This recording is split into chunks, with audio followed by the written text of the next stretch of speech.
Que Deus, em sua infinita graça, nos permita refletir verdadeiramente nas palavras que ouvimos.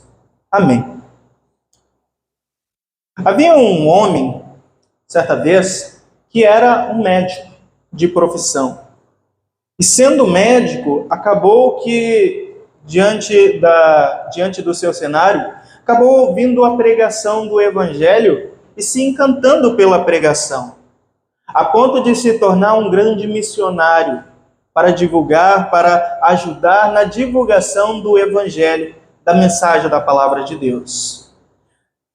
Mas esse médico que se tornou assim um missionário, nessa missão conheceu pessoas muito guerreiras, pessoas que encantavam muito em sua pregação.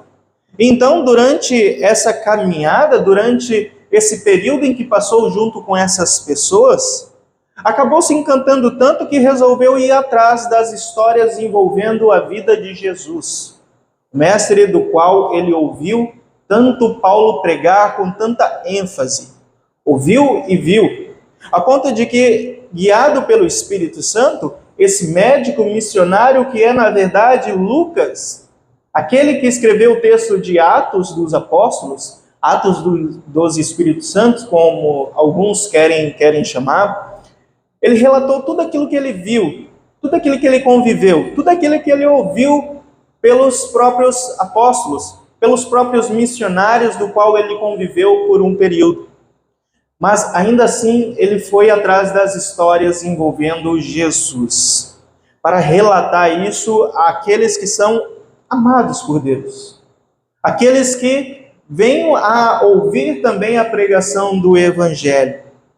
Nós não sabemos como é que desenrolou essas idas atrás das histórias envolvendo Jesus, mas nós sabemos que foi uma maneira de fazer um caminho de historiador, pois Lucas não conviveu com Jesus, mas é um dos que mais relata detalhes a respeito da vida do próprio Jesus. Seu livro é grande, então nós podemos ao menos imaginar como é que foi feita essa pesquisa, imaginar Lucas indo atrás dessas pessoas que viram, pessoas que conviveram, pessoas que guardaram em seu coração as coisas que aconteceram com Jesus, a maneira com que Jesus falava a respeito do reino de Deus, a maneira com que Jesus realizava os seus sinais e os seus milagres.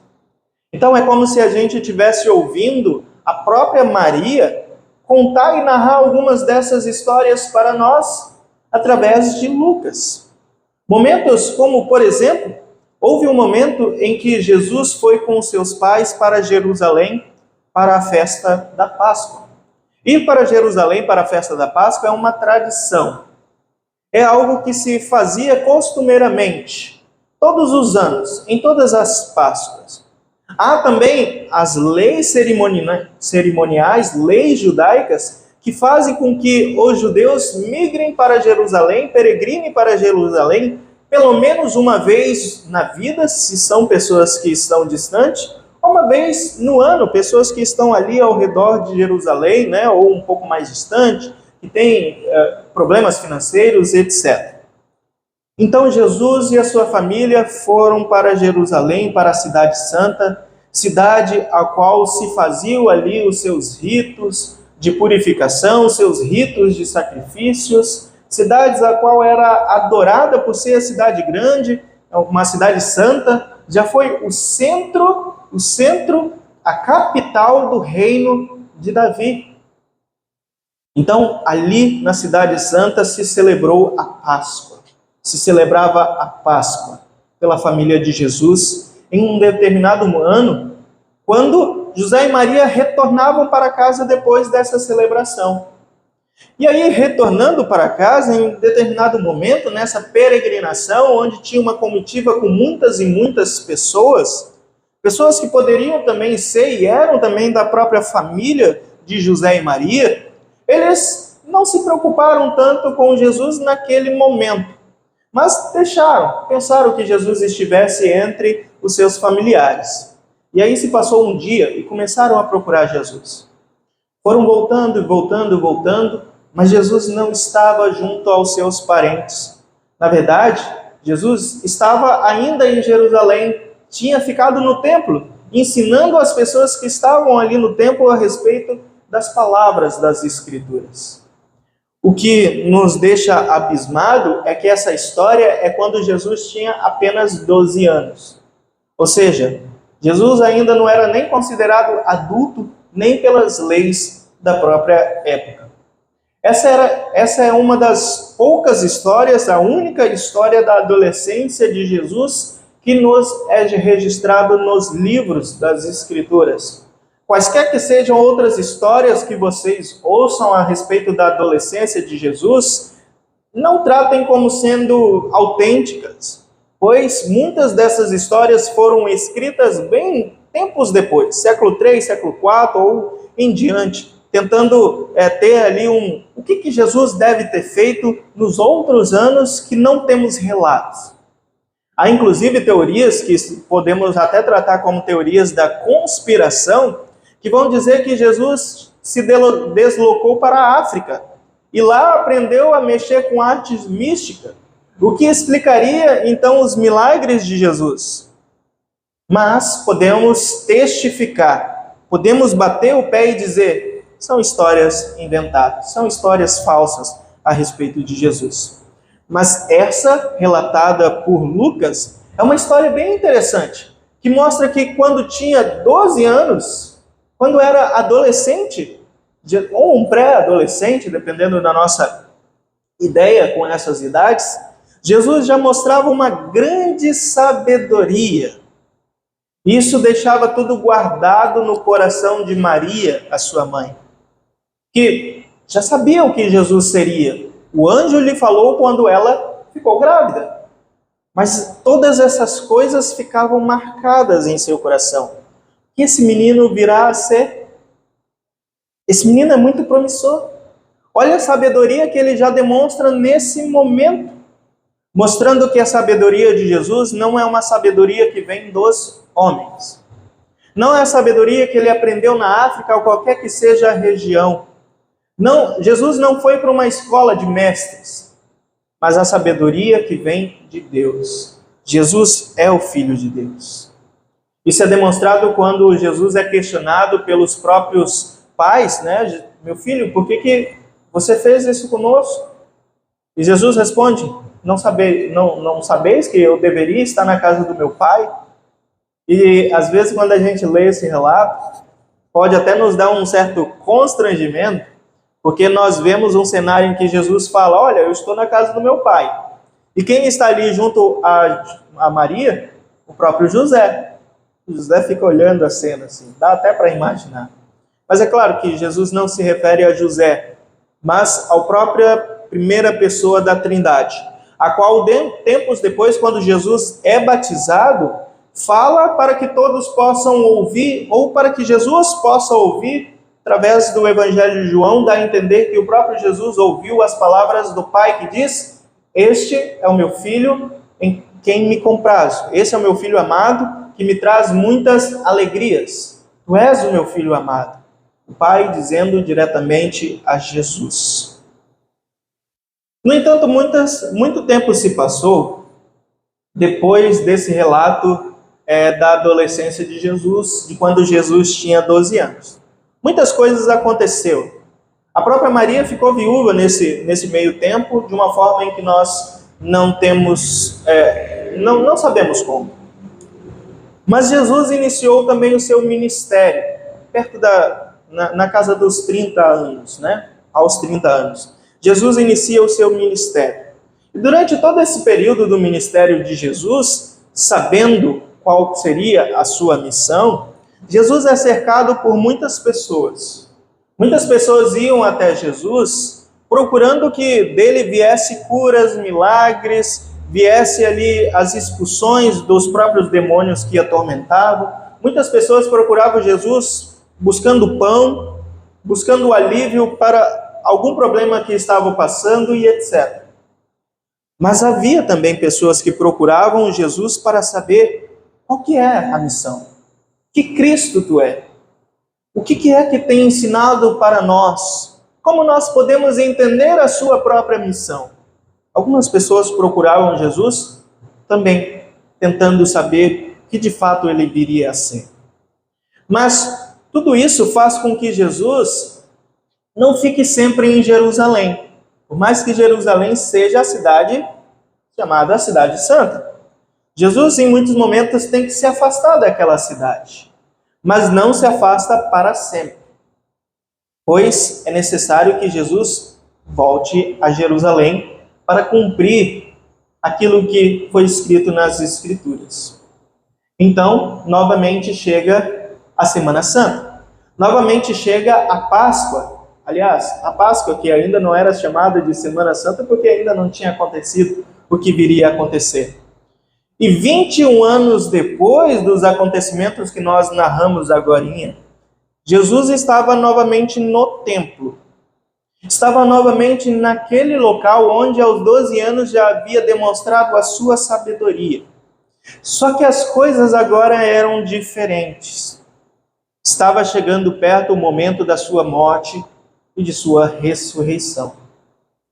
E é nesse momento que os discípulos relembram as palavras do Salmo que vai dizer: o zelo pela tua casa me consumirá. Ou seja, o zelo que Jesus tem por aquele lugar é o que faz com que o seu sangue fique fervendo ao cenário que ele encontra no templo naquele momento. Será que Jesus não tinha ido ao templo em outros momentos e não visto as coisas que estavam acontecendo ali?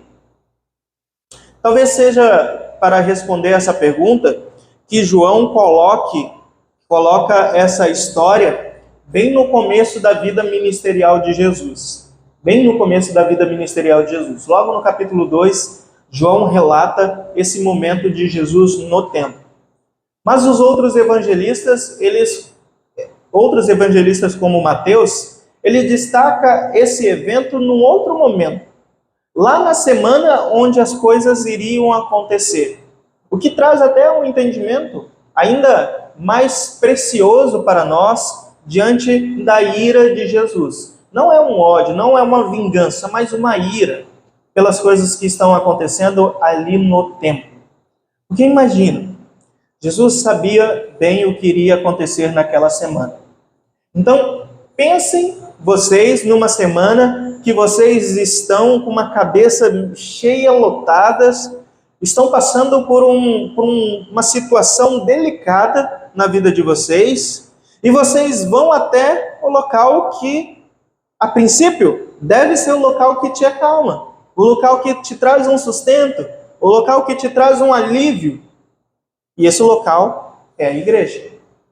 E de repente, quando vocês chegam na igreja esperando ser bem recebidos, esperando ser acolhidos, esperando receber as palavras de Deus, o que vocês encontram é um comércio.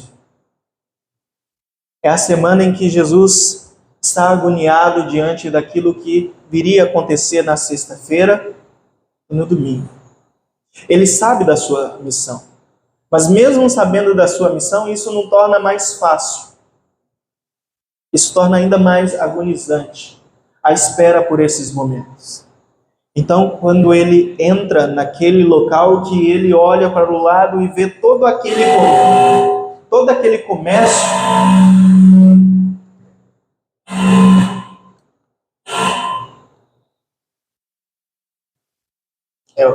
nós estamos falando a verdade. Mas vamos lá. Então Jesus, quando ele chega nesse local que vê todo esse comércio, então o seu sangue fica mais agitado. E ele começa então a retirar dali, a expulsar dali tudo aquilo que não deveria estar naquele local. Será que a casa de Deus deve ser lugar de comércio ou lugar de oração, lugar de reflexão, lugar de acolhimento e etc.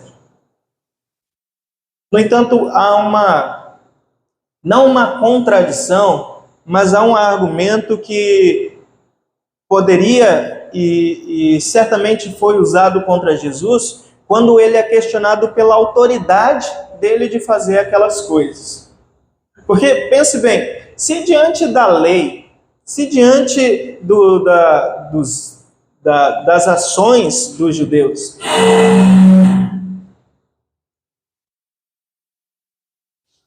Se diante das ações dos judeus, se era necessário vir de muito longe para estar naquele local, para se estar no templo, e era necessário ali também oferecer os seus sacrifícios, então aonde essas pessoas iriam para comprar os seus animais?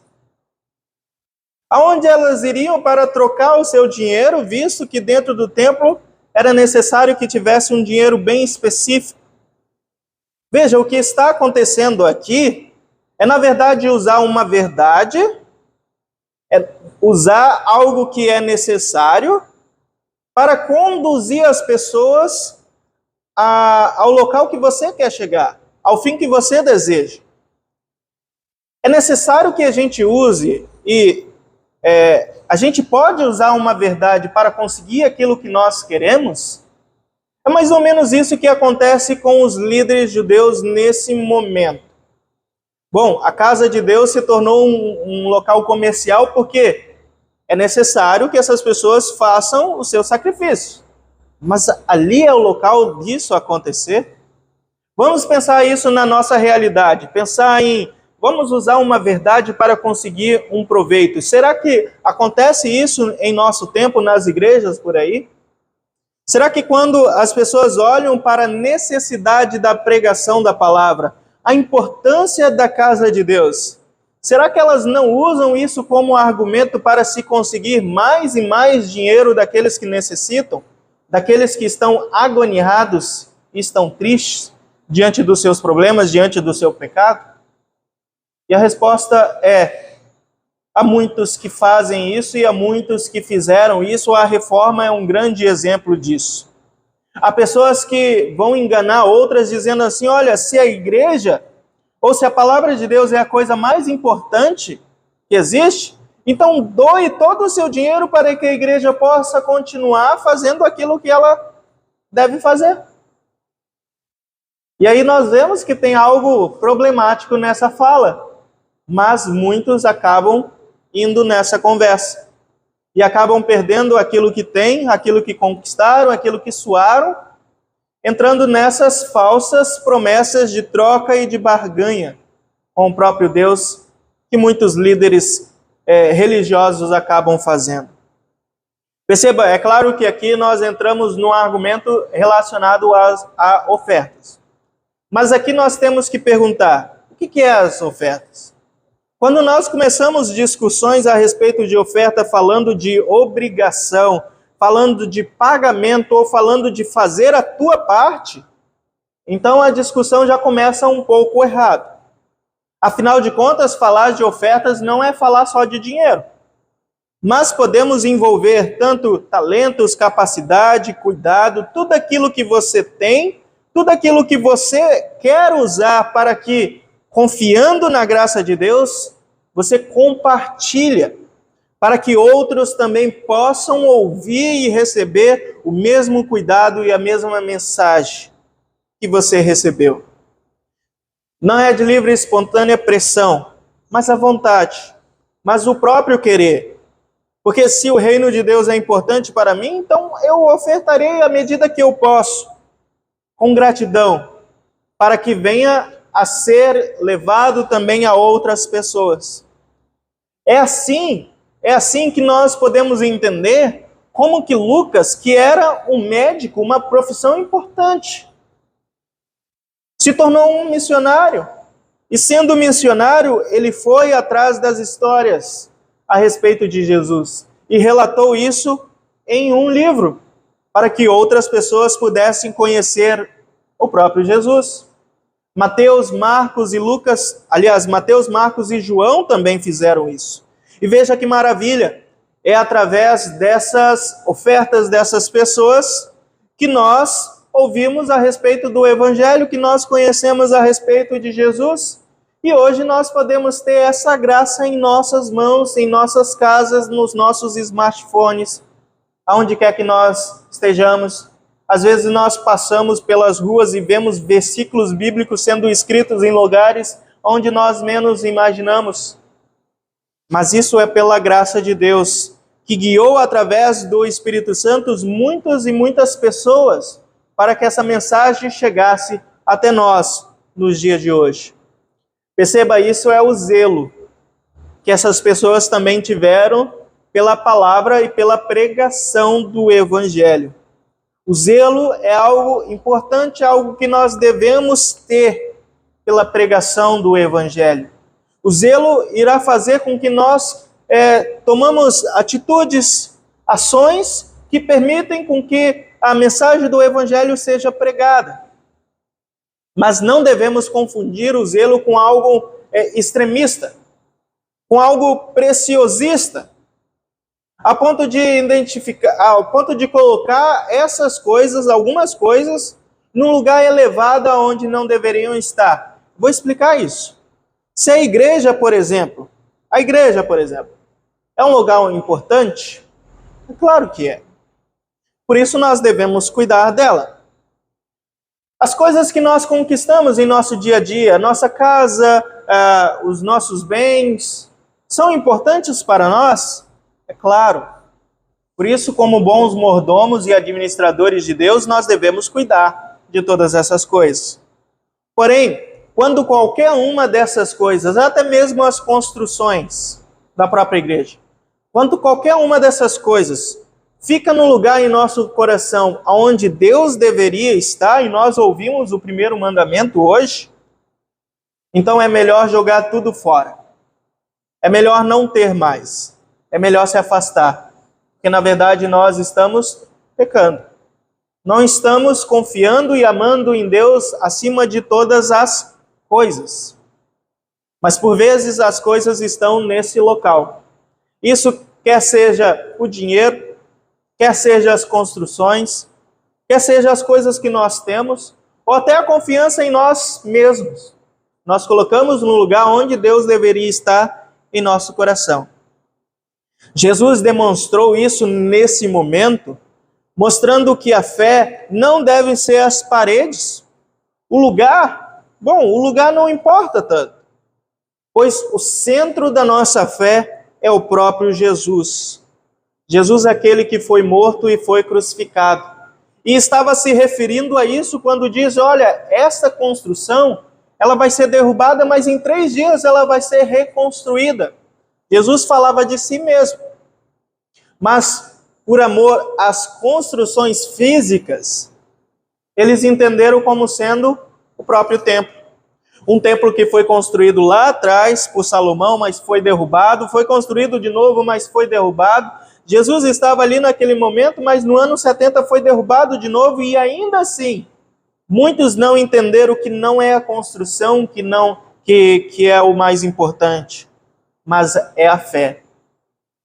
Paulo cita isso indiretamente, Paulo ilustra isso indiretamente ao dizer que nós somos membros do corpo de Cristo.